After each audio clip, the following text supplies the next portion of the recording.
Sila Kyungbrok ay nakatulala lang sa sinabi ni Minryo sa kanila. Sa isip ni Kyungbrok hindi siya makapaniwala sa sinabi ni Minryo. Si Sangchul naman ay tinatanong ang sarili kung tama nga ba ang pagkakarinig niya. Seryoso ka ba, tanong ni Kyungbrok? Bakit naman ako magsisinungaling sa inyo, sagot ni Minryo. Kung ganun ginamit mo ang kakayahan mo para makita ang tatayaan mo sa loto, tanong ni Kyungbrok. Ganun na nga pati ang pag-invest ko sa Bitcoin, ginamit ko ang kapangyarihan ko, sambit ni Minryo. Si Kyungbrok ay gusto daw subukan kung totoo nga ba ang kakayahan ni Minryo. Kaya naman tinanong ni Kyungbrok kung ano ang gagawin niya mamaya. Sa isipan naman ni Minryo, kailangan niya daw maglagay ng mga limitasyon sa kapangyarihan niya. Dahil nababasa niya lang daw ang isip ni Kyungbrok at hindi naman daw talaga ang hinaharap. Sinabi ni Minryo na ang kakayahan niya ay hindi niya nakokontrol. Ito ay kusa lamang daw lumalabas sa isipan niya. Sa isipan ni Kyungbrok, tama lang daw na may kahinaan ang kakayahan ni Minryo dahil kapag nagkataon daw magiging sobrang lakas na kakayahan ito. Kung ganun ang pag-invest mo sa kumpanya ko ay hindi lamang basta-basta mo ginawa, sambit ni Kyungbrok. Ganun na nga, sagot ni Minryo. Nakita daw ni Minryo ang magandang hinaharap ng kumpanya. Kung ganun, gaano naman kalaki ang pinagbago ng kumpanya sa hinaharap, tanong ni Kyungbrok.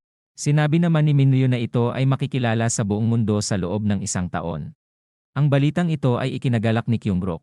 Iniisip niya na kung totoo nga ito, kikilalanin na siya ng kanyang ama na isang magaling na tao at ang pagiging tagapagmana daw ng kanyang ama ay magiging sigurado na. Naging seryoso bigla si Kyungbrok dahil hindi naman daw siguradong mangyayari ang bagay na yon. Para daw maging matagumpay si Kyungbrok, kailangan daw nitong pumasok sa ibang market. Nagulat naman si Kyungbrok sa sinabi ni Minryo. Si Sangchul naman ay nagagalit dahil sa sinabi ni Minryo. Paano kaya kung magpalit na din kami ng pangalan ng kumpanya, sabi ni Sangchul ng pasigaw.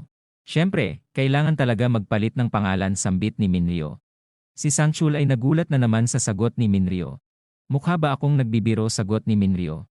Bilang kapwa player, dapat alam daw nila Sangchul na ang pagbunyag ni Minryo ng kanyang rune ay malaking sugal para sa kanya.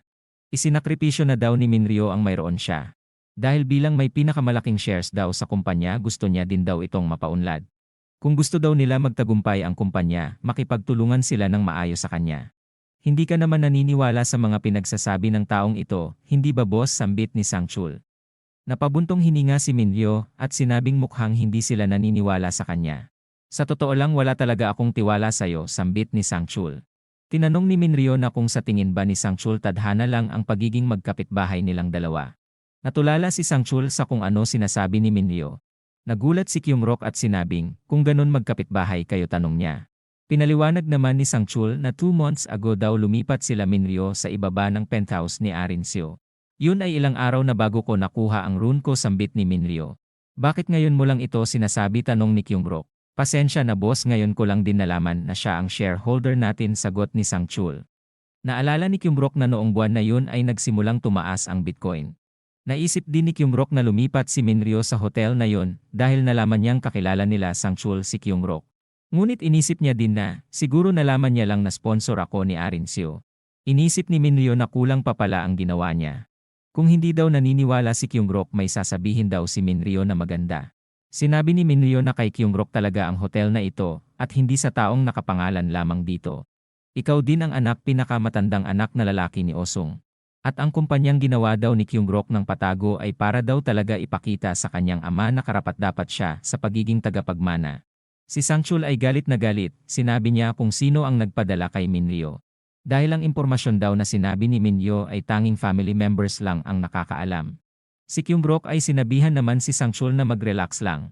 Kaya naman agad nagsorry si Sangchul kay Kyungbrok. Tama ka sa lahat ng sinabi mo, ngunit hindi pa din ako naniniwala, dahil tulad daw ng sinabi ni Sangchul tanging family members lang ang nakakalam ng ganong impormasyon.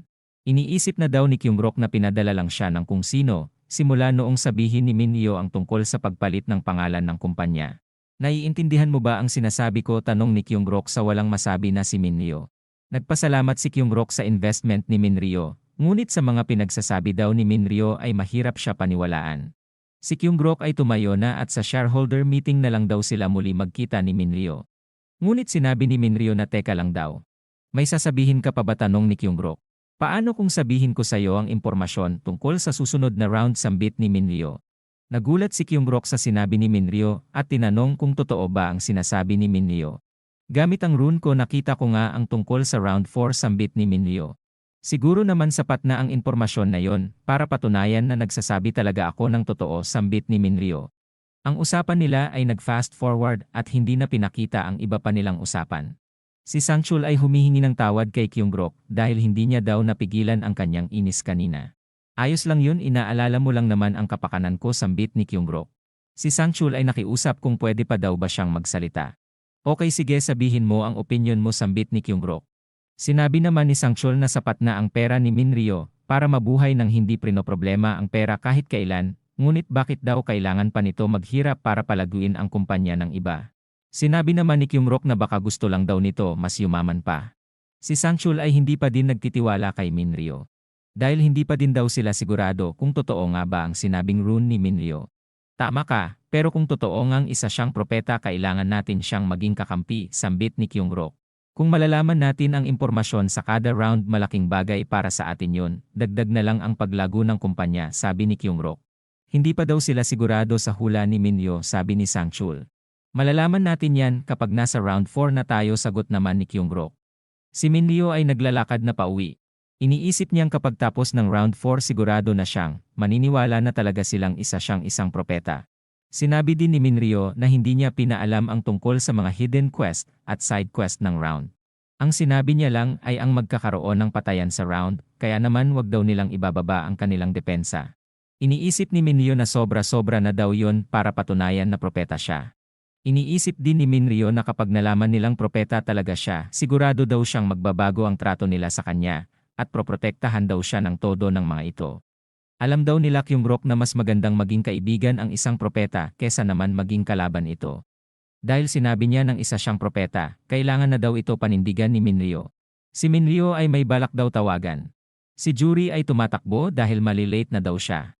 Dahil sa pagmamadali niya, hindi na siya makapaghintay, mag-green ang signal. Siya ay nagtataka dahil may biglang humintong kotse sa harapan ng kanilang shop. Nang magbukas ang bintana ng kotse, tinawag niya si Juri. Si Juri naman ay nabigla dahil si Minryo pala ito. Nang mag-green ang signal, mabilis siyang nagtungo kay Minryo. Inalok ni Minryo si Juri para sumakay sa bago niyang kotse. Nautal namang sumagot si Juri ng okay, sige. Ang Lamborghini ni Minryo ay tumatakbo ng mabilis. Ang experience na naranasan ni Juri ay ikinatuwa niya naman dahil ngayon lang daw siya nakasakay sa ganong sasakyan. Tinanong niya si Minryo kung magkano ang bili niya sa kanyang kotse. Sinagot naman ito ni Minryo na 900 million lang daw. Nagulat si Juri sa halaga ng kotse. Sa pera na yun daw ay makakapagpatayo na sila ng napakaraming convenient store. Maliit na halaga lang daw ang pinambili ni Minryo sa kotse niya kumpara sa napanalunan niya sa loto. Napaisip naman si Juri na tama nga naman si Minryo. Sa loob ni Juri siya ay kinikilig dahil para daw silang nagdi-date. Nagulat siya bigla nang sabihin ni Minryo na may aminin siya kay Juri. Sinabi ni Minryo na sinungaling siya tungkol sa sinabi niya noong sa panaginip niya nakukuha ang lotto numbers niya. Sinabi niya kay Juri na ang kapangyarihan niya talaga ay ang makita ang hinaharap at may propesyon din daw siyang propeta. Natuwa naman si Juri dahil napakaganda daw ng kakayahan ni Minryo. Nagpasalamat si Juri kay Minryo dahil sa pagsabi sa kanya ng totoo. Patas lang daw yon dahil sa pinakita din naman ni Juri ang kakayahan niya noon, sabi ni Minryo. Si Juri ay masayang sinabi ang tungkol sa kanyang rune. Ito daw ay tinatawag na Rune of Protection. Siya daw ay may kakayahang makalikha ng invisible shield sa 33 radius na lawak. Si Juri ay natuwa dahil nakakaginhawa daw ng mayroong taong masasabihan ng mga ganong bagay. Ilang saglit pa, si Minryo ay biglang sinabi ang tungkol sa magaganap sa round 4. Kaya naman nagulat si Juri. Mag-ingat daw si Juri sa mga players dahil ang mga ito daw ay pwede magbago bigla ang kanilang gustong gawin. Sa isipan ni Juri, iniisip niyang napakahalaga niya para kay Minryo dahil sa pagsabi ng ganong impormasyon. Iniisip niya din kung may gusto din ba si Minryo sa kanya. Si Minryo ay nakauwi na at hindi makapaniwala na crush siya ni Juri. Iniisip ni Minryo kung ganon nga ang sitwasyon, madali niya lang daw makukumbinsi si Juri sa kanyang bubuoing grupo. Dahil tapos na daw siya sa mga paghahanda niya. Makakatulog na daw siya ng payapa. Ang oras ay mabilis lumipas at ang March 1 ay parating na. Bago siya makabalik sa kabilang mundo, bumili muna siya ng item. Ito daw ay makakatulong para mas lumakas pa ang kanyang skill na Night of Death. Si Wonryo ay pumasok at sinabing oras na naman daw para pumunta ang kuya niya sa kabilang mundo. Sinabihan niya si Wonryo na huwag mag-alala dahil sinabi niya na noong nakaraang araw kay Wonryo ang kanyang kapangyarihang makita ang hinaharap. Sigurado daw si Minryo na makakasurvive siya sa round na ito. Sinabi naman ni Wonryo na ipagdadasal niya pa din ang kaligtasan ng kuya niya. Si Minryo ay unti-unti nang pumikit habang iniisip na ang gaganaping round ay tinatawag na Round of Death. Si Youngmin ay nakabalik na sa kabilang mundo. Siya ay naiinis dahil hindi pa rin nawala ang 50% na bawas sa kanyang status. Si Youngmin ay lumilingon kung saan-saan dahil nag-aalala siyang patayin siya ng ibang player para makuha ang map representative o kaya naman puntiryahin daw siya ng mga kaibigan niya. Napagtanto niya din ang lugar na kinaruruunan nila ay kakaiba.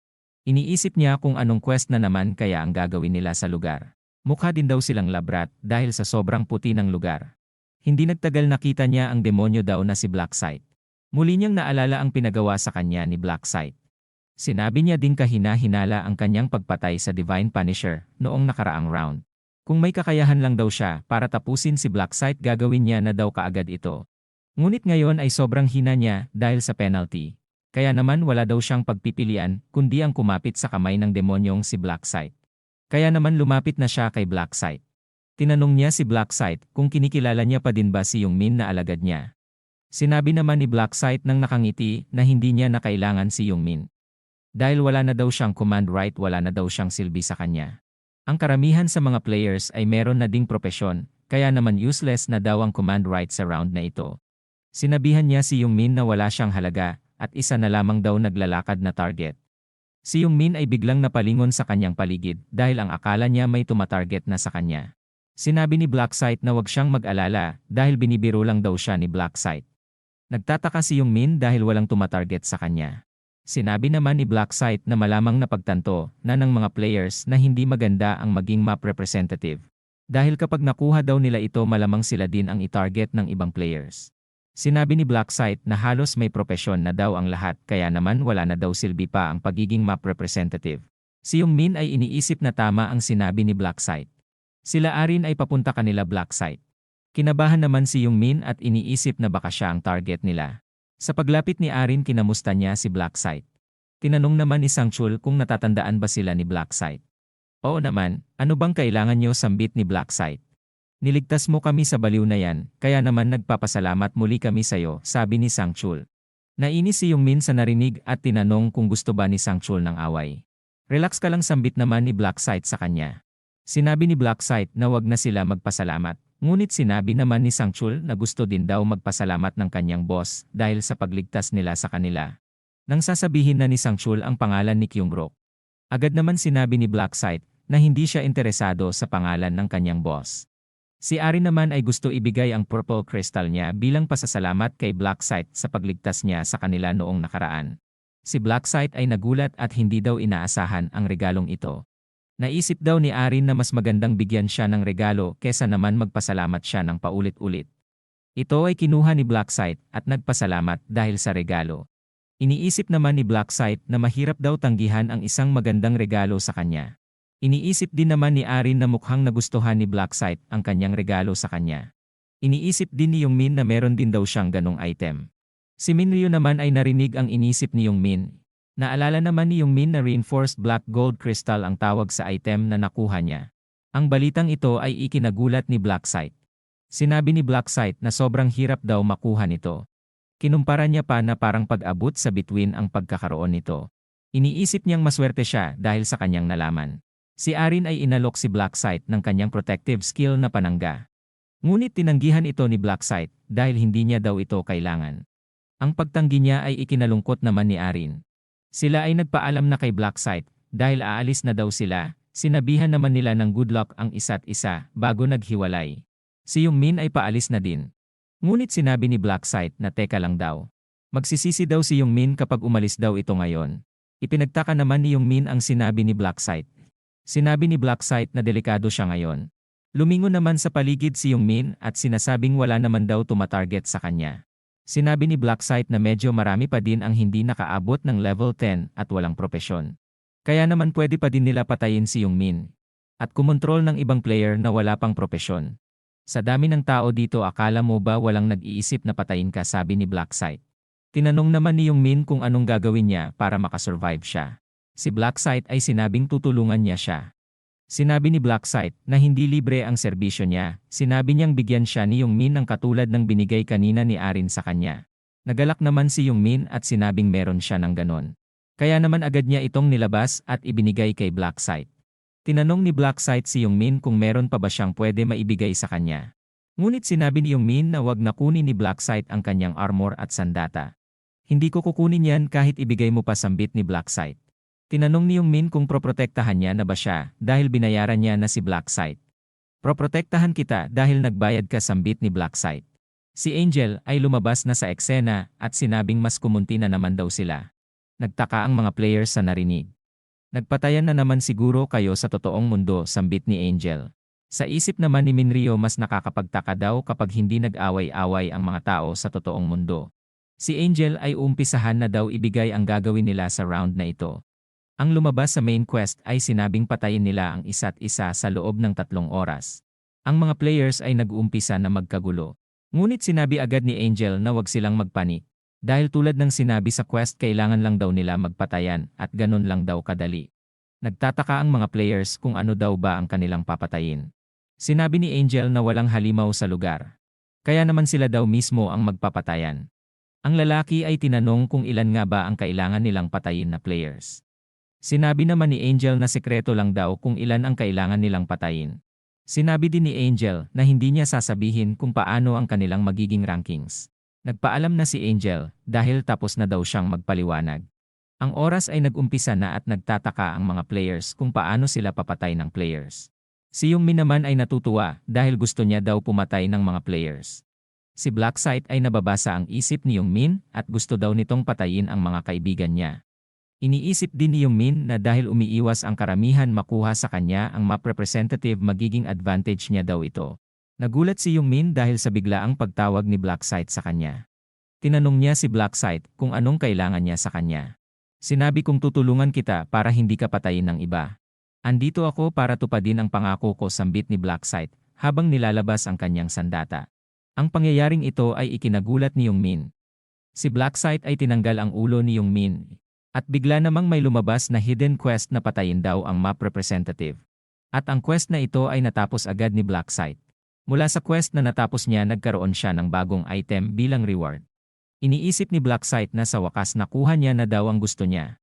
Ang mga players ay nagkagulo nang makitang may namatay na player. Sinabi din ng mga players na si Blacksite daw ang pumatay sa player. Sinabi ng mga players na hindi daw pwede pumatay ng player si Blacksite ng basta-basta. Mamamatay tao daw si Blacksite dagdag pa nila. Naalala naman ni Blacksite ang pagpatay niya kay Jiang. Sinabi niya na noong mga nakaraang buhay niya marami siyang pinatay na tao para lang makarating sa round 20.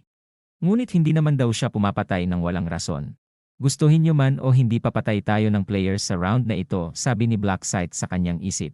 Dahil sa nag-uumpisang tensyon dahil sa ginawa ni Blacksite. Iniisip ng mga player na patayin nila si Blacksite. Natutuwa naman si Blacksite sa mga iniisip ng mga kapwa niya player. Dahil sa pagngiti ni Blacksite, mas lalong nainis sa kanya ang mga players. Lumabas na din sa system na si Blacksite na ang bagong map representative. Sa balitang ito iniisip ng mga players na mas lumakas na naman si Blacksite. Bakit kayo biglang natahimik natatakot na ba kayo dahil ako na ang map representative tanong ni Blacksite. Natatakot daw ba sila dahil wala silang propesyon? Ang isang player ay may napansin. Ang kulay ng nickname daw ni Blacksite ay biglang nag-iba ng kulay. Nagtataka ang mga players kung bakit naging red ang nickname ni Blacksite. Kapag pumatay daw ang isang player sa round na ito magiging red ang kanilang nickname. At habang dumarami daw ang napapatay ng isang player mas magiging dark red pa daw ito. Iniisip ni Blacksite na, sa ngayon nagdadalawang isip pa sila pumatay ng kapwa nila players. Ngunit maya-maya daw siguradong magiging madugo na ang lugar na ito. Si Blacksite ay hinamon ang mga players, sumugod na daw sila kung kaya nila. Manahimik ka isa ka lang mamamatay tao sambit naman ng mga players. Kung mamamatay tao ako, ano naman sa tingin nyo ang mga naghahabol kay Johnsik noong nakaraang round tanong ni Blacksite. Pumatay o mamatay yun ang basic rule dito sa larong ito, tumigil na daw ang mga ibang players sa pagiging hipokrito. Ang mga players ay natahimik sa sinabi ni Blacksite. Lumayo na si Blacksite at iniisip na kahit anong sabihin niya magpapatayan naman ang lahat maya-maya. Dahil sa sinabi ni Blacksite nag-iisip na ang players kung ano nga ba talaga ang dapat nilang gawin. Ang babae ay naiinis dahil sa sinabi sa kanya ng lalaki. Kung gusto mo mag one-on-one na lang tayo, patayin natin ang isa't isa, sambit ng lalaki. Ang eksenang ito ay napapanood nila Arin. Tinanong ni Arin na kung kailangan daw ba talaga nilang pumatay ng players ngayong round. Sinabi naman ni Sangchul na kailangan daw nila pumatay ng ibang players kung yun ang kinakailangan. Dahil kung hindi, hindi daw sila makakasurvive. Sinabi ni Sangchul na kailangan maghanda ni Arin sa mga mangyayaring patayan maya-maya. Sa ngayon daw kailangan nilang mag-obserba muna sa mga mangyayari. Ang mga players ay nag-umpisa ng magplano at pinag-uusapan kung sino ang papatayin nila. Sinabi ng isang lalaki na patayin nila si Blacksite. Tumawa naman ang isang player at tinanong kung paano nila papatayin ang isang level 30 na player. Ang pagpaplano ng ibang players na patayin siya ay alam niya, kaya naman naiinis si Blacksite sa mga players na ito. Ang isang player ay sinabing patayin nila ang mga mamamatay tao na players. Ngunit sinabi naman ng isang babae na paano nila gagawin yun. Hindi naman daw basta-basta amin ang mga players na yon, sabay tawa ng babae. Nainis ang lalaki dahil sa pinagmumukhang tanga daw siya ng babae. Kaya naman nag-away na silang dalawa at nagsimulang maghanda para maglaban. Sa isipan ni Blacksite puro lang daw sila salita dahil hindi naman daw nila itutuloy ang laban nila. Ngunit maya-maya, magpapatayan na daw ang lahat ng hindi nagdadalawang isip. Ang isang player ay inaawat ang mga nag-aaway nang may biglang mapansin ito. Si Youngmin ay muling nabuhay at para bang ito ay kakagising lamang sa pagkatulog. Ang mga players ay nagulat sa kanilang nasaksihan. Nagtataka naman si Youngmin kung bakit siya tinitignan ng lahat ng players. Naalala niya kanina na nakikipag-usap lang daw siya kay Blacksite. Ang ibang players ay sinabing mandaraya si Youngmin dahil sa muli niyang pagkabuhay. Ang iba naman ay iniisip na pwedeng mabuhay ulit sa round na ito kapag namatay. Dahil naguguluhan ang ibang players. May lumapit sa kanilang babae at sinabing huminahon lang sila. Ngunit habang nagsasalita ang babae, may player na umatak mula sa kanyang likod. Ang dugo ay nagsikalat at ang mga players ay nagulat sa ginawa ng isang player. Si Wolverine ay walang awang sinabi na mamatay na daw ang babaeng madaldal. Ang mga players ay gulat na gulat at ang isang player ay nasusuka pa. Mula sa background naman inaasahan daw ng lalaking pumatay na mabubuhay ulit ang babaeng pinatay niya. Takot na takot ang ibang players at walang masabi sa ginawa ng lalaking pumatay. Ang iba naman ay kinakabahan dahil hindi daw nabubuhay ang babae. Ngunit ang iba naman ay napagtanto na siguro may time limit ang pagkabuhay ng babae. Dahil hindi din naman daw nabuhay agad si Youngmin kanina. Kaya naman napagpasyahan ng lahat na sila ay maghintay. Makalipas ang 10 minuto, umilaw ng gold ang babae. At ang mga sugat nito ay nagsimulang gumaling. Ang babae ay biglang gumalaw at nagtatangkang tumayo. Ang babae ay muling nabuhay na tila ba kakagising lang. Ilang sandali pa, napagtanto ng babae na may pumatay kanina sa kanya. Ngunit hindi niya alam kung sino, kaya naman galit na galit siyang tinatanong ang lahat kung sino ang pumatay sa kanya kanina. Si Wolverine ay sinabihang malandi ang babae, at muli na naman itong susugod para patayin ang babae. Ngunit biglang may sumugod sa kanya, at hinati siya sa dalawa. Ang lalaki ay sinabing ayos lang pumatay ng players, dahil bumabalik naman daw sila sa pagkabuhay. Ang iba naman ay muling natakot at nasusuka na naman sa walang awang pagpatay ng isang player. Si Blacksite naman ay relax lang at sinabing magsisimula na ang patayan. Ang mga player ay nagsimula ng patayin ang katabi nila dahil sa nalaman nilang mabubuhay naman ulit ang mga ito. Ang ibang players naman ay napapasabay na lang sa agos ng pangyayari dahil ang mga players ay nag-umpisa ng magpatayan. Ang isang lalaki ay tinusok ang katabi niya at nagsosorry pa. Ngunit hindi namatay agad ang tinusok niya kaya naman agad itong bumawi ng pag-atake. Ang lahat ay nagpapatayan na dahil wala silang magagawa kundi sumunod sa agos ng pangyayari at protektahan ang kanilang sarili. Si Blacksite ay nilabas na ang kanyang sandata at sinabing kailangan niya na din daw gumalaw. Ang tatlong players ay nagulat dahil nakatingin si Blacksite sa kanila. Ilang sandali pa hiniwa na sila ni Blacksite gamit ang isang wasiwas lang. Habang nakatalikod naman si Blacksite, may tatlong nagbabalak pagtulungan siya at sugudin ng patalikod. Ang tatlo ay sumugod na at sumisigaw na mamatay na daw si Blacksite. Ngunit ang tatlo ay humilata at natulog. Sinabi ni Blacksite na hindi daw siya ma-ambush ng mga kalaban dahil may detection skill siya.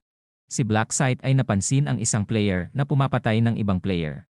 Ang player na ito daw ay si Black Flame Dragon at ito ay may Rune of Absorption, kaya naman para daw fiesta ang round na ito para sa kanya. Hinala din ni Blacksite na nakapatay na ng 10 players si Black Flame Dragon dahil sa pula ng nickname nito. Si Black Flame Dragon ay masayang masaya. Dahil sa tuwing nakakapatay siya ng players tumataas ang kanyang stats. Sa tuwing nakakapatay siya ng halimaw ay tumataas ang kanyang stats. Ngunit hindi niya daw inaasahan na tataas din ang kanyang stats sa pagpatay ng players. Kaya naman pinagpatuloy niya ang pagpatay sa mga players. Sa pinatay niyang player mas tumaas daw ng malaki ang bar ng kanyang absorption. Kaya naman napagtanto niya kung papatay siya ng mas mataas ang level na player mas mabilis siyang lalakas. Iniisip niyang patayin si Blacksite. Iniisip niya din kung ilang levels kaya ang itataas niya kapag nagawa niyang patayin si Blacksite. Ngunit bigla siyang natakot dahil sa lakas ni Blacksite iniisip niyang baka siya lang ang mamatay kapag tinangka niyang tapusin si Blacksite. Kaya naman sinabi niyang papatay muna siya ng iba pang mga players upang mas lumakas pa. Siya ay nagpatuloy na pumatay na naman habang nakangiti at humingi ng pasensya sa pinapatay niyang player. Siya ay masaya na sinasabing natatanggal daw ang stress niya sa pagpatay ng players. Mula sa likod ni Black Flame Dragon, may isang player nagtatangkang tapusin siya. Ngunit naiwasan niya ito. At tinapos ang lalaking nagtangkang tapusin siya. Nang nakapatay siya muling nadagdagan ng bar ang kanyang Rune of Absorption. Ang ibang players ay muli na namang nabubuhay. Ngunit si Black Flame Dragon ay masayang masaya at nakahanda na naman para tapusin sila. Sinasabi niya din na kailangan niya pumatay ng pumatay para maging top 1 siya sa buong mundo. Ngunit bigla siyang nagulat dahil papunta na sa kanya si Blacksite. Agad na ding ginamit ni Blacksite ang kanyang Knight of Death. Ito ay ikinagulat ni Black Flame Dragon. Pati na din ang iba pang mga players. Napansin niya din na naging semi-transparent ang sandata ni Blacksite. Kailangan niya din daw mag-ingat sa abot ng kanyang makakaya dahil kaharap niya si Blacksite. Ngunit ilang sandali pa nagkaroon ng hiwa, siya ay nagtataka dahil biglang napunta siya sa itaas ni Blacksite. Hindi nagtagal nalaman nating natanggal na pala ang ulo ni Black Flame Dragon nang wala siyang nagagawa. Iniisip niya din na sana tumakbo na lang siya agad noong makita niya si Blacksite kanina. Habang nagpapatayan ang lahat pinapanood naman ito ni Yongmin. Mula sa kanyang tabi may napansin siyang nabuhay na babae. Napagtanto niya din na totoo palang nabubuhay ang mga players sa loob ng 10 minuto. Kaya naman ngumiti siya na parang bang may masama siyang balak. Ang iniisip niya pala ay ang maghiganti sa mga kaibigan niya noon. Sa gitna ng kaguluhan hinahanap niya ang dati niyang mga kaibigan at balak niyang tapusin ang mga ito. Nakita niya na ang isa sa kanila, kaya naman napangiti siya. Si Yongmin ay masayang tinawag ang dati niyang kaibigan na ikinagulat naman ng dating kaibigan niya. Nang makalapit si Yongmin agad niya sinuntok ng malakas ang dati niyang kaibigan. Ang pagsuntok ni Yongmin ay nagpatilapon sa kanyang dating kaibigan. Habang iniinda ng kaibigan niya ang sakit ng suntok, nilapitan ito ni Yongmin at pinagmumura. Si Yongmin ay muling susuntukin ang kanyang dating kaibigan. Sinabihan niya din ito na akala niya daw ba papatayin siya nito kapag nagkita silang dalawa. Ang isang kaibigan niya ay nagawa niya ng tapusin. Kaya naman muli siyang naghahanap ng iba pa niyang mga kaibigan para tapusin. Dahil sa patayang nangyayari ang lugar ay nagmistulang impyerno. Si Arin naman ay pumapatay ng players habang umiiyak. Habang nakikipaglaban si Sangchul tinanong niya si Arin kung ayos lang ba siya. Si Arin naman ay sinabing hindi siya pagod, ngunit pagod na ang kanyang isipan sa mga nangyayari. Si Sangchul ay naiisip na naman na isang pabigat lang sa kanya si Arin. Iniisip niya din kung hindi niya proprotektahan si Arin mananagot naman siya sa boss niyang si Kyungrok. Si Sangchul ay biglang nagulat. Dahil biglang may humablot sa buhok ni Arin at balak na siyang tapusin. Ngunit si Sangchul naman ay mabilis na pumunta para iligtas si Arin. Nagawa niyang mapatalsik ang espada ng lalaki at tinusok din ito ni Sangchul. Sinabihan niya din na manatili si Arin sa kanyang sarili upang makasurvive sa round na ito. Ngunit si Arin ay takot na takot sa mga nangyayari. Ngunit maya-maya pa bigla siyang sumugod at sinaksak ang lalaking nagtangkang patayin siya. Matapos niyang patayin ang lalaki siya ay umiiyak. Tumayo na si Arin at tinanong si Sangchul kung hanggang kailan matatapos ang round. Mga 1 oras pa siguro, sagot naman ni Sangchul. Si Arin ay sinasabi na pinapatay daw siya sa kaloob-looban niya dahil sa mga patayan na nangyayari sa paligid. Ngunit si Sangchul naman ay palihim na nainis kay Arin dahil sobrang arte daw nito. Si Sangchul ay sinabihan si Arin na magpahinga na dahil nakapatay naman na daw ito ng 50 na players. Sinabi ni Sangchul na sapat na daw yon para makasurvive si Arin sa round na ito. Si Arin naman ay nagpasalamat kay Sangchul dahil sa pagtulong nito sa kanya. Si Sangchul ay masaya at lumayo dahil balak niya makapag-focus na din sa kanyang sarili para makapatay ng sapat at makasurvive sa round. Siya ay sumugod na at balak mapataas ang kanyang record at makapasok sa top 3 sa kanilang mapa. Mahigit 10 minuto na lang ang natitira. Si Blacksite naman ay patuloy pa din sa kanyang pagtapos sa iba pang mga players. Habang may pasugod kay Blacksite, iniisip niya naman na laging nakakapagod ang round 4 para sa kanya. Siya ay biglang lumingon para tapusin ang lalaking pasugod sa kanya. Iniisip niya din na kailangan niya maging top 1 sa buong zone para makuha ang reward ng top 1. Habang pasugod si Blacksite, iniisip niyang kailangan niya lumakas ng lumakas hanggang makaabot siya sa round 20. Hindi niya daw alam kung gaano kalakas ang boss sa round 20, kaya naman kailangan niya kunin ang lahat ng pagkakataon para lumakas. Si Blacksite ay nagmistulang naging killing machine dahil sa paghabol niya ng mga players para tapusin ang buhay nila. Ang mga players ay takot na takot dahil sa pagsugod ni Blacksite sa kanila. Ngunit ang isang player ay hindi niya tinapos. Kaya naman biglang nagtaka ang lalaki kung bakit hindi siya tinapos ni Blacksite. Iniisip ni Blacksite na hindi niya kailangan patayin ng paulit-ulit ang mga players. Dahil sa round na ito, kahit patayin niya ang isang player ng paulit-ulit, mananatili pa din na isang kill lang ito sa kill count. Habang naghahanap ng mga players na papatayin si Blacksite, si Youngmin naman ay pinatay ang kanyang mga dating kaibigan ng paulit-ulit. Siya ay masaya dahil pinagsama-sama niya ang mga kaibigan niya sa isang lugar para tapusin ito ng paulit-ulit. Ang isang dating kaibigan niya ay nagsimula na namang mabuhay. Muling sinuntok ito ni Youngmin para tapusin bago pa ito magising ng tuluyan. Iniisip niya din na pabagsakin ang mga kaibigan niya sa round na ito para tuluyan ng mamatay ang mga ito. 1 minuto na lang ang natitira. Si Blacksite naman ay patuloy na tumatakbo at naghahanap ng mga players na hindi niya pa napapatay upang madagdagan ang kanyang points.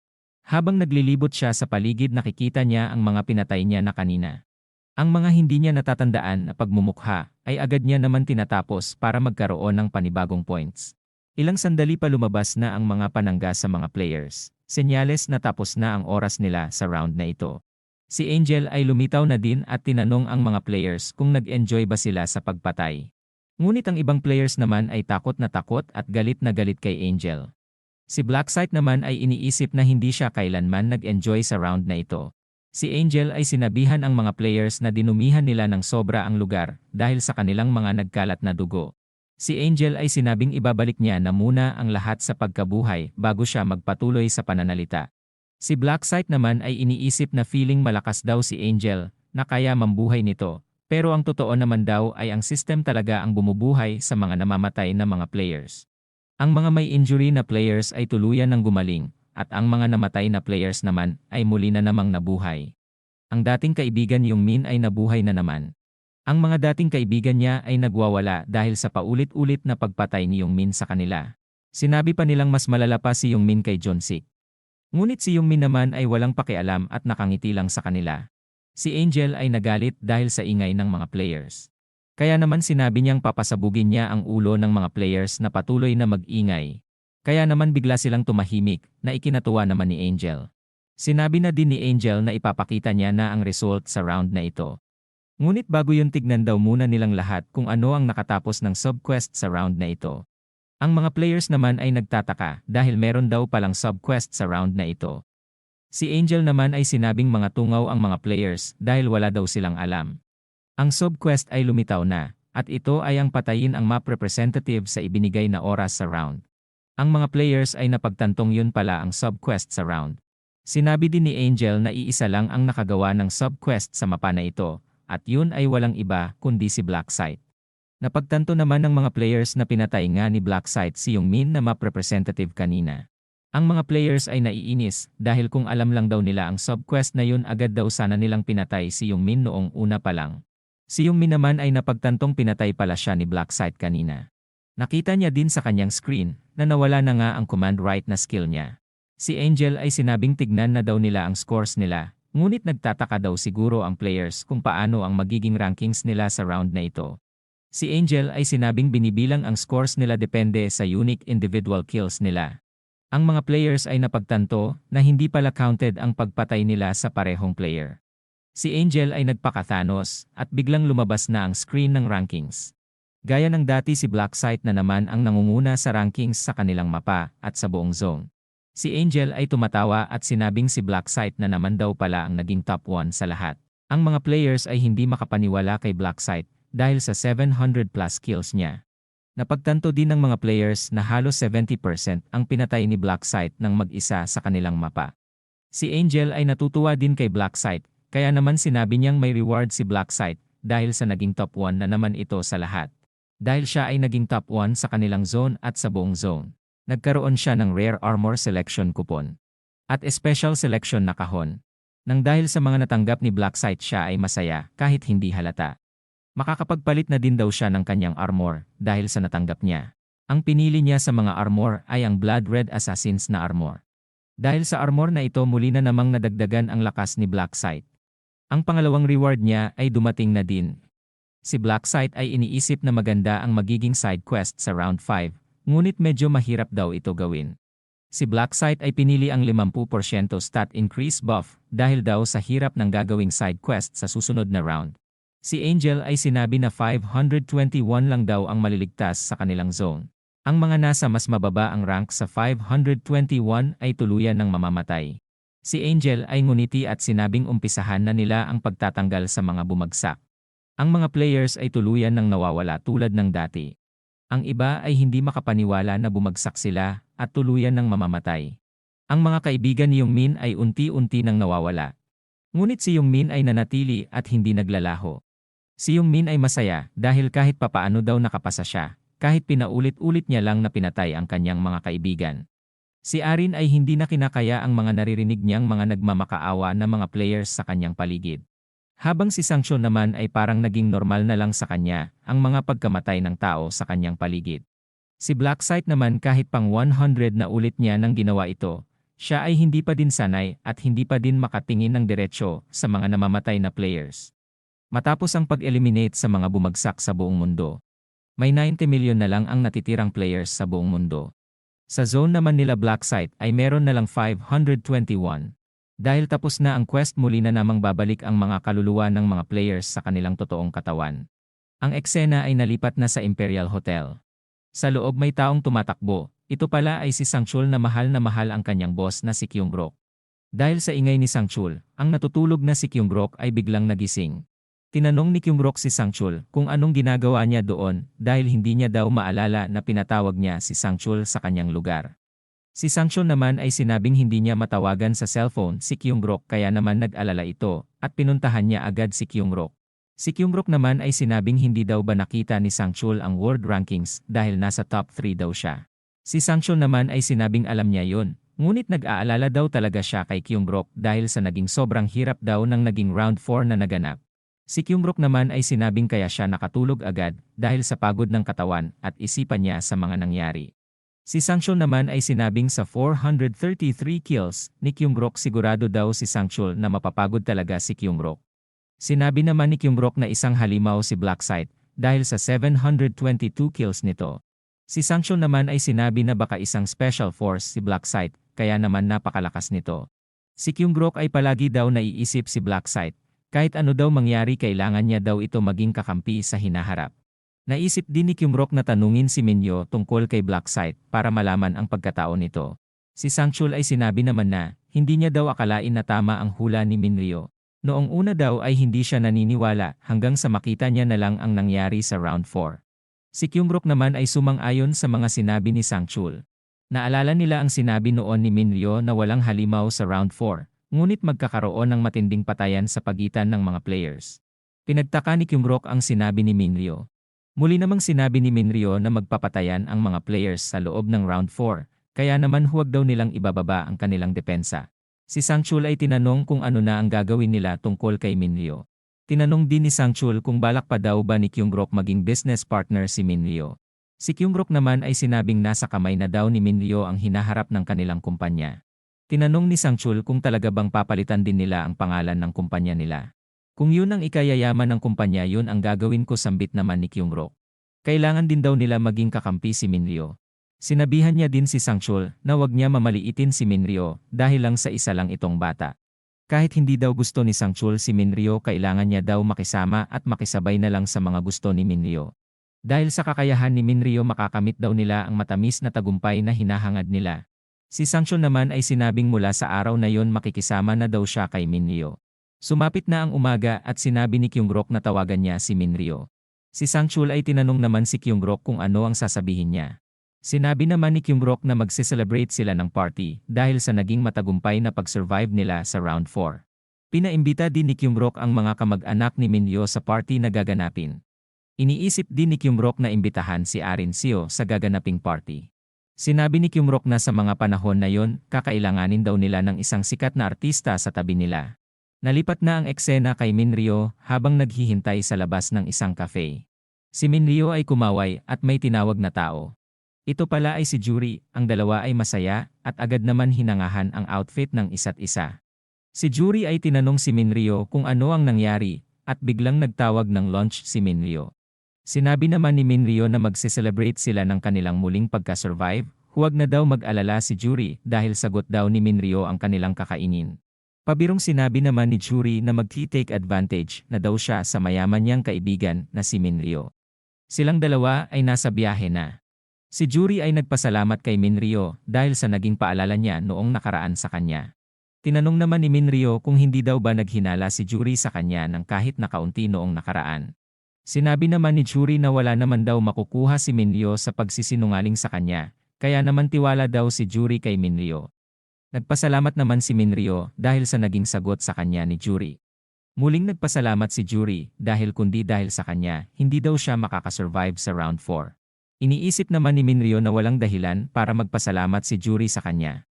Dahil kahit hindi niya daw sabihin ang impormasyon na yun sa round 4, makakasurvive pa din daw si Juri dahil isa daw madiskarteng babae si Juri. Ang dalawa ay nakarating na sa restaurant na kanilang kakainan. Ang dalawa ay nag-umpisa ng kumain at magkwentuhan, muli na naman nagpasalamat si Juri kay Minryo. Si Minryo naman ay hindi makapaniwala dahil pasalamat daw ng pasalamat si Juri sa kanya. Si Juri ay biglang naging malungkot dahil naiisip niya na siya ay isang mamamatay tao. Iniisip niya din kung deserve niya daw ba ang kalagayan niya ngayon. Napansin ito ni Minryo kaya naman tinanong niya si Juri kung bakit hindi siya kumakain. Dahil nakakabasa ng isipan si Minryo, nalaman niyang iniisip ni Juri ang nangyari noong nakaraang round. Sinabi naman ni Juri na hindi daw maganda ang pakiramdam niya. Agad naman sinabi ni Minryo na kung dahil daw ba ito sa mga tao na pinatay ni Juri. Sinabi ni Minryo na huwag daw sisihin ni Juri ang sarili niya dahil ginawa niya lang daw yon para makasurvive siya. Si Juri naman ay sinabi na alam niya daw na ginawa niya yon para makasurvive siya, ngunit naiyak pa din siya dahil sa ginawa niyang pagpatay sa mga taong yun. Si Minryo naman ay sinabi na kailangan nila makasurvive para sa mga taong nagmamahal at naghihintay sa kanilang pagbabalik. Si Juri ay biglang natigilan at naisip ang kanyang tatay kung ano ang magiging reaksyon nito kapag hindi siya makakabalik at magising. Si Juri ay sinabing tama si Minryo, nakalimutan daw ni Juri ang dahilan kung bakit tumagal siya ng ganon katagal. Nakalimutan niya daw sandali na dahil daw sa kanyang tatay kaya siya nakakasurvive sa bawat round. Si Juri ay nagpasalamat kay Minryo dahil sa pag-comfort nito sa kanya. Sinabi naman ni Minryo na magpatuloy na sila sa pagkain bago pa lumamig ang mga pagkain. Ang dalawa ay masayang nag-uusap at dahil daw sa sarap ng mga pagkain parang nawawala daw ang kanilang pagod. Si Juri ay muling nagpasalamat kay Minryo dahil sa masasarap na pagkain. Sinabi naman ni Minryo na maliit na bagay lang daw yun. Si Minryo ay napansin ng maganda na ang mood ni Juri, kaya naman iniisip niyang sabihin na sa kanya ang totoong gusto niya pag-usapan nila. Sinabi na ni Minryo na gusto niya daw sabihan si Juri tungkol sa gaganaping round 5. Nagulat naman si Juri at tinanong si Minryo kung nakita niya na naman daw ba ang round 5 sa hinaharap. Sumagot naman si Minryo ng oo at sinabing sa round 5 daw ang pinakamahirap na round na kakaharapin nila. Magkakaroon din daw ng pagsasama-sama ng mga zone sa round na ito. Nagtaka naman si Juri sa sinasabi ni Minryo. Sinabi ni Minryo na magsasama-sama ang mga ibang zone sa isang zone lang. Nagulat naman si Juri at sinabing makakapagkita na daw sila ni Minryo sa loob ng laro. Sinabi naman ni Minryo na makakapagkita sila sa loob ng laro, ngunit hindi pa daw sa round 5. Iniisip ni Minryo na makakapagkita sila sa round 5, ngunit kapag sinabi daw ni Minryo na pareho sila ng zone, sigurado daw si Minryo na kukulitin daw siya ni Juri na makipagkita sa kanya sa loob ng laro. Si Minryo ay balak daw makipagkita kay Juri sa loob ng laro, ngunit hindi niya daw ipapaalam ang kanyang totoong pagkatao sa kanya. Sinabihan niya si Juri na makinig mabuti sa kanya. Sinabi ni Minryo na dahil sobrang hirap ng gaganaping round, baka si Juri daw ay hindi makasurvive sa round na ito. Ngunit may paraan daw si Minryo para makasurvive si Juri sa round na yon. Tinanong ni Juri kung anong paraan naman daw yon. Sinabi bigla ni Minryo ang pangalan ni Blacksite. Sinabi ni Minryo na makipagkita si Juri kay Blacksite at humingi ng tulong mula rito. Si Juri naman ay nagulat dahil sa sinabi ni Minryo. Si Juri ay tinanong kung ang ibig sabihin ba ni Minryo ay ang top 1 sa buong rankings na si Blacksite. Sumagot naman si Minryo na siya na nga. Si Juri ay hindi makapaniwala na sinabi ni Minryo na makipagtulungan si Juri kay Blacksite. Sinabi naman ni Minryo na makipagtulungan daw si Juri kay Blacksite. Ang pakikipagtulungan daw ni Juri ay magiging pansamantalalang sambit ni Minryo. Ngunit si Juri naman ay hindi makapaniwala kung makikipagtulungan nga ba talaga si Blacksite sa kanya. Dahil level 30 na daw si Blacksite habang siya naman daw ay isang mahina at mababa lang daw ang level. Sinabi naman ni Minryo na malakas ang buff skill ni Juri kaya naman kakailanganin daw siya ni Blacksite. Iniisip ni Juri na maganda makipagtulungan kay Blacksite ngunit nag-aalala pa din si Juri. Sinabi ni Juri na baka hindi makipagtulungan si Blacksite sa kanya dahil isa lang daw siyang mahinang player. Sa isipan naman ni Minryo ay napaka-overpowered ng kakayahan ni Juri. Si Minryo ay sinabing huwag mag-alala si Juri dahil sigurado daw si Minryo na makikipagtulungan siya kay Juri. Dahil nakita daw ni Minryo na makikipagtulungan pa si Blacksite kay Juri sa iba pang mga rounds. Si Juri naman ay napangiti at tinanong si Minryo kung sigurado daw ba talaga si Minryo. Si Juri ay naginhawaan dahil sa mga impormasyon na pinaalam sa kanya ni Minryo. Si Minryo naman ay sinabing magkaibigan sila kaya naman normal lang daw ang magtulungan sa kanila.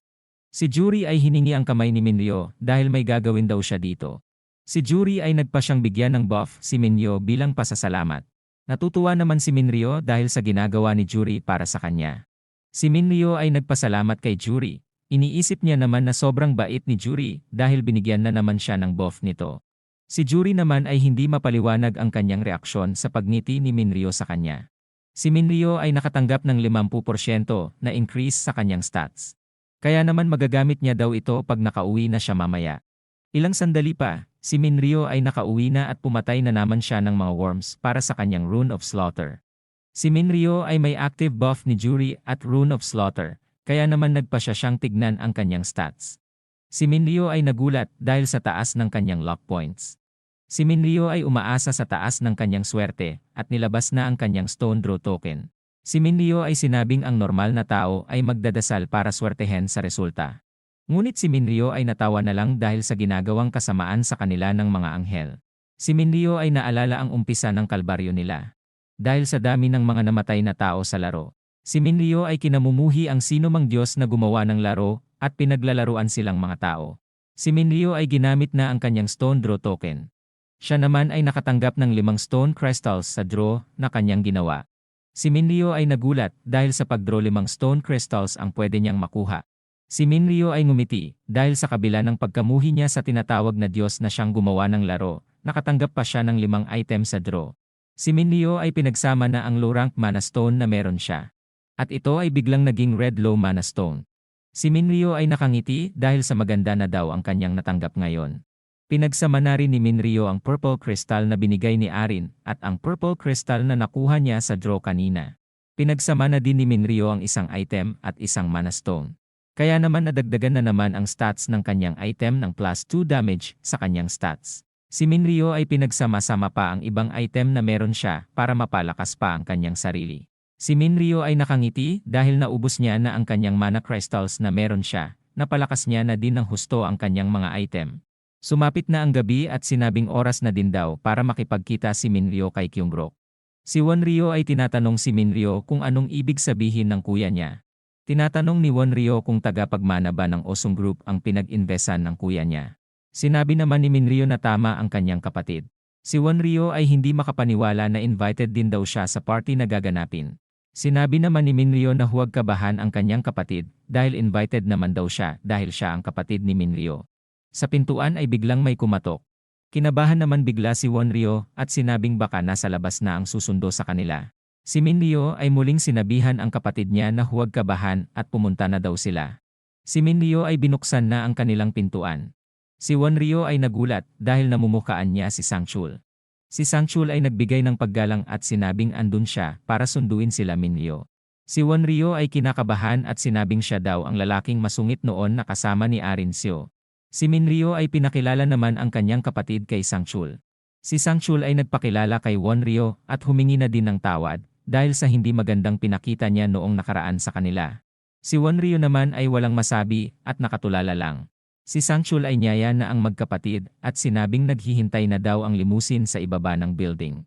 Ang gabi ay muli na namang sumapit sa Imperial Hotel na pagmamay-ari ni Kyungrok. Ang tatlong lalaki ay nakapasok na sa hotel. Si Kyungrok naman ay binati si Minryo, masaya daw si Kyungrok dahil nakasurvive ito sa nakaraang round. Habang si Wonryo naman ay parang pusa na kinakabahan pa din sila ang nagkamustahan na at pinakilala naman ni Minryo ang kapatid niyang si Wonryo sa kanila. Sila ay nagkamayan na at si Wonryo ay hindi pa din matanggal ang kaba sa kanyang katawan. Tinanong ni Kyungrok kung player din daw ba si Wonryo. Sinabi naman ni Wonryo na hindi daw siya player. Si Minryo naman ay sinabing 14 years old pa lang ang kapatid niya. Si Kyungrok naman ay sinabing naiingit daw siya dahil napakaswerte daw ni Wonryo para hindi maisama sa mga players. Si Minryo naman ay sinabi sa kanyang isip na hindi naman daw talaga naiingit si Kyungrok. Si Kyungrok ay inimbita na sila Minryo na pumasok sa loob. Isang maliit na party lang daw ang meron kaya naman ready na din daw ang mga pagkain sa loob. Sa isang kwarto ay nakahanda na ang lamesa at nakaredy na din ang isang chef at isang waiter sa gilid. Si Wonryo ay hindi makapaniwala at namamangha dahil sa mukhang masasarap ang mga pagkain sa mesa. Si Kyungrok ay sinabi na kung nagugutom na sila Minryo kumain na daw sila. Kakaunti lang daw ang pagkain, ngunit sapat na daw yun para sa kanilang lahat. Si Wonryo ay hindi makapaniwala sa sinabi ni Kyungrok dahil para daw kay Wonryo napakarami na daw nang nakasalang sa mesa. Si Kyungrok ay nakaupo na sa mesa at sinabing umpisahan na nila ang pagkain. Ang pintuan ng kwarto ay nagbubukas. Si Minryo ay lumingon dito, nagulat naman siya sa kanyang nakita. Dahil ang dumating pala ay walang iba kundi si Arin Seo. Si Minryo ay nasa background at iniisip na pati pala si Arin inimbita ni Kyungrok. Si Kyungrok ay tumayo sa kanyang kinatatayuan at welcome si Arin. Humingi naman si Arin ng pasensya sa pagka-late niya dahil pumunta pa daw siya sa funeral ng kanyang kaibigan na artista. Naintindihan naman daw ni Kyungrok ang dahilan ni Arin. Sinabi din ni Kyungrok na maghelo si Arin sa mga bisita nila na may pinakamalaking shareholder sa kanilang kumpanya. Si Arin ay nagpakilala naman sa magkapatid. Ilang saglit pa napagtanto ni Arin na sila ang kanilang bagong kapitbahay noon na nag-alok ng rice cake. Sinabi naman ni Minryo na sila ngayon. Si Arin ay ngumiti sa kanila at sinabing nice to meet you neighbors. Si Wonryo naman ay hindi makapaniwala sa nakikita niya dahil nasa harapan niya daw ang idol niyang si Arin Seo. Iniisip ni Minryo na hindi alam ng kapatid niya na manager ni Arin si Kyungrok kaya naman gulat na gulat ang kanyang kapatid. Si Minryo ay nakikita ang reaksyon ni Wonryo kay Arin. Kaya naman para maging normal na 20 years old, kailangan niya daw gayahin si Wonryo ng kaunti. Kaya naman tumitig din siya kay Arin na parang interesado siya kay Arin. Si Kyungrok naman ay natutuwa dahil ang plano niya daw na tawagin si Arin sa okasyon na ito ay mukhang magiging maganda ang kalalabasan. Si Kyungrok ay muling tinawag ang lahat na umupo na at simulan na nilang kumain. Silang lahat ay nakaupo na at nagsimula ng kumain. Si Wonryo ay nag-i-enjoy naman sa sarap ng mga pagkain. Si Kyungrok ay tinanong si Minryo kung masarap ba ang pagkain dahil sinabihan niya daw ang chef nila na sarapan talaga ang pagkain. Sinabi naman ni Minryo na masarap at malasa daw ang pagkain. Tinanong din ni Kyungrok si Wonryo kung masarap ba ang pagkain. Sinabi naman ni Wonryo na masarap at hindi pa daw siya nakatikim ng mga ganong kasarap na pagkain sa buong buhay niya. Si Kyungrok naman ay iniisip na sulit daw ang pagbubunganga niya sa mga chef nila para sarapan palalo ang mga pagkain na ihahanda ngayon. Tinanong din ni Kyungrok kung nasaan na daw ang mga relatives nila Minryo, bakit silang dalawa lang daw ang pumunta sa party. Si Minryo naman ay malungkot na sinabi na wala na silang magulang at silang dalawa na lang daw magkapatid ang meron sila. Humingi naman ng pasensya si Kyungrok dahil sa kanyang nabalitaan. Sa kaloob-looban ni Kyungrok na inis siya, iniisip niya na bakit niya tinanong ang bagay na yon, nasira na daw tuloy ang muod ng sitwasyon nila. Si Wonryo ay naging malungkot matapos maalala ang tungkol sa mga magulang nila. Iniisip naman ni Kyungrok na manahimik na lang muna siya hanggang bumuti na ang sitwasyon. Habang umiinom iniisip din ni Kyungrok na kailangan may magpabago at gawing masaya ang usapan. Si Kyungrok ay umaasa na tumingin si Arin sa kanya para masenyasan niya ito. Makalipas ang ilang sandali, binaba ni Kyungrok ang kanyang baso. Tinawag niya si Arin at sinabing kailangan nilang mag-usap sandali. Sila ay nasa labas na ng kwarto at tinawag ni Kyungrok si Arin. Tinanong naman ni Arin kung anong problema. Si Kyungrok ay biglang huminto sa paglalakad. Tinanong ni Kyungrok kung masarap daw ba ang mga pagkain. Masaya naman sinabi ni Arin na sobrang sarap daw ng mga pagkain. Si Kyungrok ay lumingon at biglang naging seryoso at sinabing hindi niya tinawag si Arin sa okasyon para mag-enjoy sa mga pagkain. Tinawag daw niya si Arin para pasiglahin ang usapan nila. Nagsorry naman si Arin at inakala niya daw na inimbita siya para maging formal sa okasyon. Tinanong naman ni Kyungrok kung bakit niya iimbitahin si Arin sa ganoong ka-espesyal na okasyon. Si Kyungrok ay tinanong kung sino daw ba ang kanilang bisita. Sinabi naman ni Arin na sila ang biggest shareholder ng kumpanya. Sinabi ni Kyungrok na hindi lang isang shareholder si Minryo dahil isa din daw itong propeta. Si Arin naman ay nagulat at tinanong kung anong ibig sabihin ni Kyungrok. Sinabi naman ni Kyungrok na may kakayahan si Minryo na makita ang hinaharap. Muling pinaalala ni Kyungrok na pasayahin nila si Minryo dahil ang kapalit daw nito ay impormasyon sa gaganapin na susunod na mga rounds. Sinabi din ni Kyungrok na gamitin ni Arin ang ganda niya para pasayahin si Minryo at makisama ito sa kanya. Gawin daw ni Arin ang lahat ng kanyang makakaya para ma-fall in love daw si Minryo sa kanya. Si Arin naman ay sinabing hindi sa pambabastos kay Kyungrok pero hindi daw magagawa ni Arin ang pinapagawa ni Kyungrok. Sinabi naman ni Kyungrok na utang ni Arin ang pagiging sikat niyang artista, kaya naman oras na daw para suklian daw yun ni Arin. Muling sinabi ni Kyungrok na pasayahin niya si Minryo kahit anong mangyari. Si Arin naman ay malungkot at wala nang masabi. Kaya naman tinanong ni Kyungrok si Arin kung bakit hindi ito sumasagot. Bigla naman sumagot si Arin na gagawin niya na daw ang pinapagawa sa kanya. Sila ay pabalik na sa mesa at sinabi ni Kyungrok na papanoorin niya daw ang performance ni Arin. Ang tatlo ay tahimik lang na naghihintay sa mesa. Humingi naman ng tawad si Kyungrok dahil sa natagalan daw sila. Pinag-usapan lang daw nila ang sponsorship ni Arin. Si Kyungrok ay sinabing mukhang busog na daw ang lahat kaya naman inimbita niya ang lahat sa ibang lugar. Ang dalawang magkapatid ay palabas na ng kwarto. Si Kyungrok naman ay naiinis dahil sa pinapakitang performance ni Arin sa kanya. Si Wonryo ay bigla naman tinawag si Arin. Tinanong naman ni Arin kung ano ang kailangan ni Wonryo.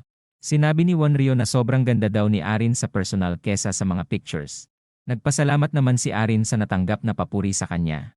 Sinabi din ni Wonryo na pwede daw ba sila magkaroon ng picture kapag nagkaroon na daw ng oras si Arin. Sinabi naman ni Arin na pumapayag siya at sinabing mamaya daw magkakaroon sila ng maraming pictures. Iniisip ni Kyungrok na mas mukhang mas interesado si Wonryo kay Arin, kaya naman kinuha niya ang cellphone niya at sinabing kailangan niya daw magpalit ng plano. Ilang saglit pa nakatanggap ng mensahe si Arin. Ito ay agad namang binasa ni Arin. Ito pala ay si Kyungrok na sinasabing maging close si Arin kay Wonryo. Si Arin ay iniisip na hindi daw makapaniwala sa mga plano ni Kyungrok. Si Minryo ay nag-umpisang mapansin si Arin.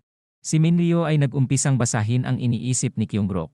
Iniisip niya na kung mapapaibig ni Arin si Wonryo, hindi na daw sila mahihirapan para makuha ang loob ni Minryo, madali na din daw nila makukuha ang impormasyon sa susunod na rounds. Si Kyungrok ay ipinagmalaki ang kanilang kwarto na para daw sa mga VVIP. Sila ay nasa loob na. Sinabi ni Kyungrok na unlimited snacks daw dito sa loob at unlimited drinks, meron din daw silang video na meron lahat ng kanta sa buong mundo. Si Wonryo naman ay sinabing hindi daw siya pwede sa alak dahil nasa middle school pa lang daw siya. Sinabi naman ni Kyungrok na may iba pa naman daw silang maiinom tulad ng orange juice sa lugar. Sinabihan ni Kyungrok na kunin niya ang pinakamasarap na alak na meron sila. At ang pinaka-fresh na orange juice sa buong mundo para kay Wonryo. Si Sangchul ay umalis na para kunin ang mga order. Si Minryo ay sinabing hindi din daw siya uminom. Ngunit sinabi naman ni Kyungrok na nasa tamang edad na si Minryo kaya naman ngayong gabi subukan niya na daw. Si Minryo naman ay sinabihan si Arin na lumabas muna sila ng kapatid niya para makapag-picture silang dalawa. Agad naman pumayag si Arin sa gusto ni Minryo. Ang dalawa ay palabas na ng kwarto para mag-picture daw. Si Minryo ay seryosong tinawag si Kyungrok. Tumitig si Minryo ng seryoso kay Kyungrok at sinabing pinagmumukhang tungaw daw siya ni Kyungrok. Si Kyungrok naman ay kinabahan at nagtataka. Sinabi ni Minryo na mukhang nakalimutan na daw ni Kyungrok ang kakayahan ng kanyang rune. Sa tingin daw ba ni Kyungrok hindi niya malalaman ang tungkol sa plano nila ni Arin. Si Kyungrok ay nagulat at walang masabi dahil alam daw pala ni Minryo ang kanyang ginagawa. Si Minryo ay sinabi na paano daw sila magiging business partner kung ganun naman daw ang pinapakita ni Kyungrok sa kanya. Si Minryo ay seryosong sinabi na huwag na daw ulit magtatago ng sekreto si Kyungrok sa kanya. Si Kyungrok ay nagtataka dahil paano daw nalaman ni Minryo ang usapan nila ni Arin Seo. Si Kyungrok ay humingi naman ng tawad kay Minryo, sinabi niya din na ginawa niya lang daw yon para mapalapit pa kay Minryo. Sinabi naman ni Minryo na sumusobra na daw si Kyungrok dahil sa pagdamay sa kanyang kapatid. Nagugulat naman si Kyung-rook dahil pati ang bagay na yon ay alam ni Minryo. Muling humingi ng tawad si Kyung-rook kay Minryo at sinabing aayusin niya ang lahat ng naging pagkakamali niya. Sinabi niya din na hindi niya na daw ulitin ang maling nagawa niya. Sinabi naman ni Minryo na pinapatawad niya na daw si Kyung-rook dahil sa pagiging sincere ng kanyang paghingi ng tawad.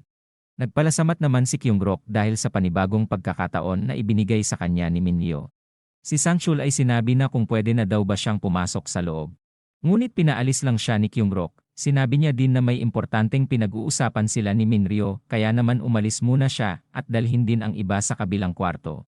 Si Sang-chul ay umalis na. Sa isipan naman ni Kyung-rook hindi siya makapaniwala dahil ang alam niya nagiging maganda na daw ang takbo ng sitwasyon kanina.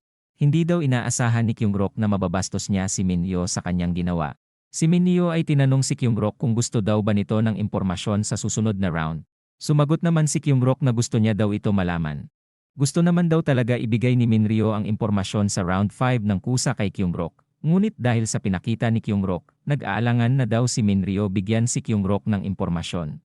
Si Kyung-rook ay muling nagsorry kay Minryo at nakiusap na sana patawarin siya ni Minryo at muli silang mag-umpisa. Sinabi naman ni Minryo na kailangan hindi na magsinungaling si Kyung-rook sa kanya at magtiwala din daw si Kyung-rook sa kanya. Sinabi naman ni Kyung-rook na mula ngayon malaki na daw ang tiwala niya kay Minryo. Ngumiti naman si Minryo at sinabing siya na ang bahala palaguin ang kanilang kumpanya.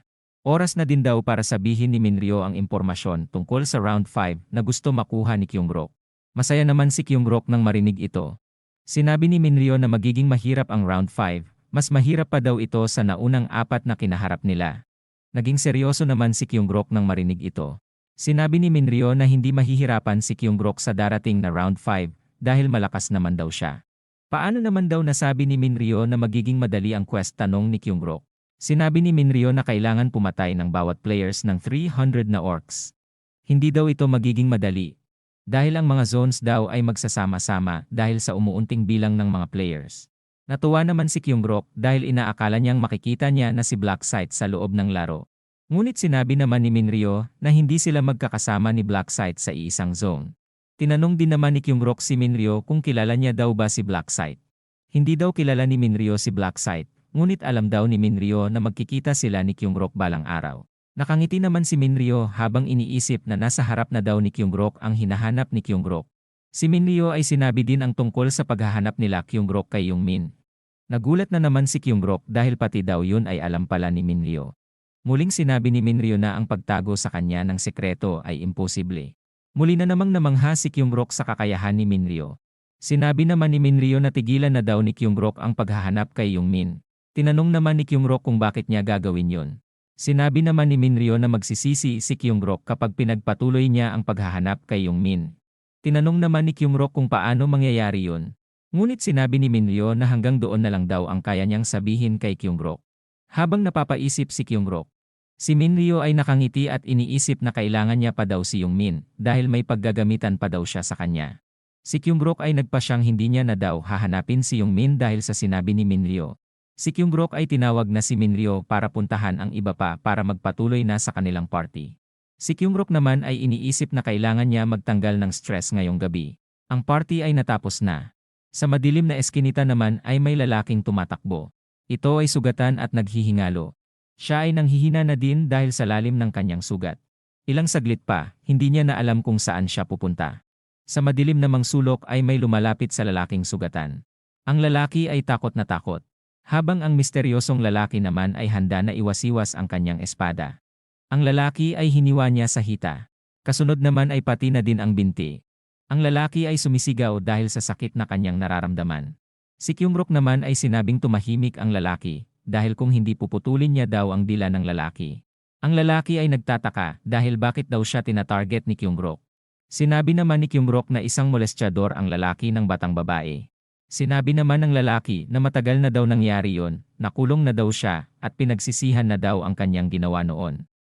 Si Kyung-rook ay walang pakialam at tinusok muli ang lalaki. Ang lalaki ay sumisigaw ng napakalakas. Kaya naman sinabi ni Kyung-rook na kung mag-ingay daw ang lalaki papatayin niya daw ito ng dahan-dahan. At ang matatawag daw ng lalaki na witness ay papatayin lang din daw ni Kyung-rook. Ang lalaki ay tumahimik na at gusto na lang mamatay ng mabilis. Si Kyung-rook ay handa na daw tapusin ang lalaki. Mula sa espada ni Kyung-rook may lumabas na maitim na ahas.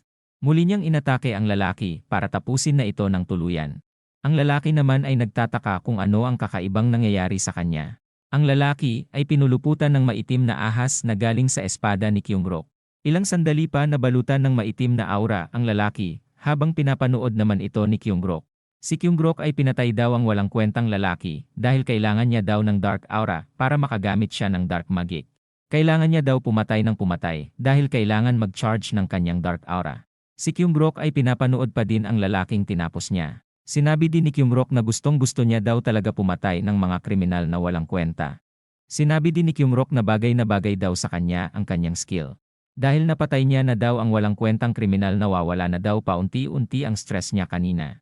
Si Kyung-rook ay itinutok ang espada niya sa lalaki at sinabing oras na daw para kumain ang kanyang espada. Si Kyung-rook ay nagtataka dahil hindi daw kaya ng espada niya kumain ng mga patay. Sinani niya din na tanging buhay na nilalang ang kaya kainin ng espada niya. Ilang sandali pa may gumawa ng ingay sa likod ng basurahan. Agad naman lumingin si Kyung-rook sa direksyon ng ingay. Ilang sandali pa lumabas naman ang pusa sa likod ng basurahan. Nahinga naman ng maluwag si Kyung-rook nang nalaman na pusa lang daw pala ang gumawa ng ingay. Dahil madaling araw at maulan inisip ni Kyung-rook na maliit ang tsansa na magkaroon ng witness sa ginawa niya. Ngunit bigla niya naisip si Minryo, malamang nakita na daw ni Minryo ang pagpatay na ginawa ni Kyung-rook. Iniisip din ni Kyung-rook na nakipagkita pa din si Minryo sa kanya kahit alam na ni Minryo na isa siyang serial killer. Ngunit si Kyung-rook at iniisip na interesado siya sa mga ginagawa ni Minryo. Si Kyung-rook ay tinawagan si Sang-chul at sinabihang linisin ni Sang-chul ang bangkay. Makalipas ang 2 linggo, si Minryo ay nasa higaan lang at sinabing wala daw siyang gagawin na iba kundi ang magpahinga. Mula sa kanyang cellphone binabasa niya ang tungkol sa players changing the world. Ilang sandali pa pinindot niya na din ang join. Si Minryo ay nakangiti habang sinasabi niya sa kanyang isipan na malapit na daw lumitas ang Rune of Reincarnation sa kanilang mundo.